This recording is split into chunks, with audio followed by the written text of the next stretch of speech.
If you've been following the rumors about the new Sony A7R V, well, today at 7 a.m. West Coast time, Sony had their keynote presentation and it was released.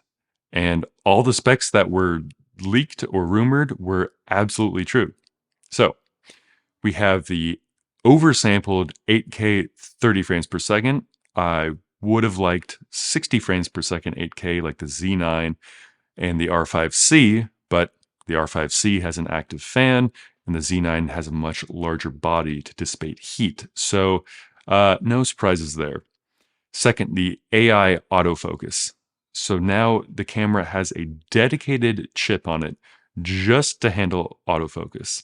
And not only is it better and faster, it actually recognizes now shapes and objects instead of only faces, eyes, animals, cars, and so forth. It was already really, really good, but now a dedicated processor and machine learning to strengthen it is going to be really, really exciting to test out.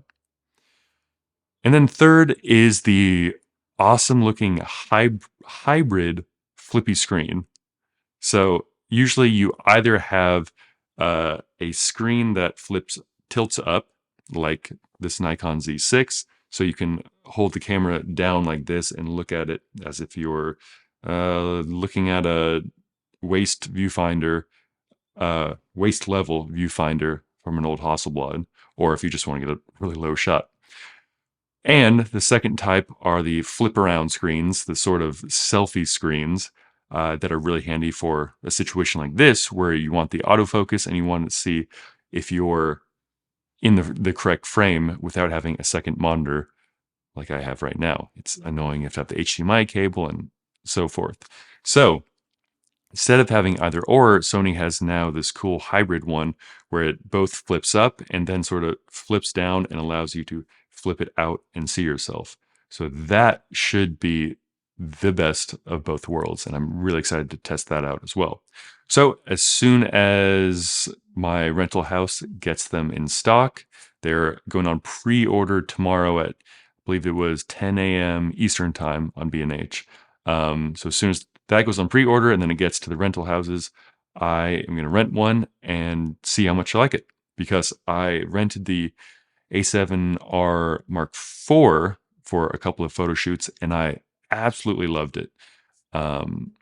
So to get the full potential out of the sensor with video with 8K is going to be really awesome.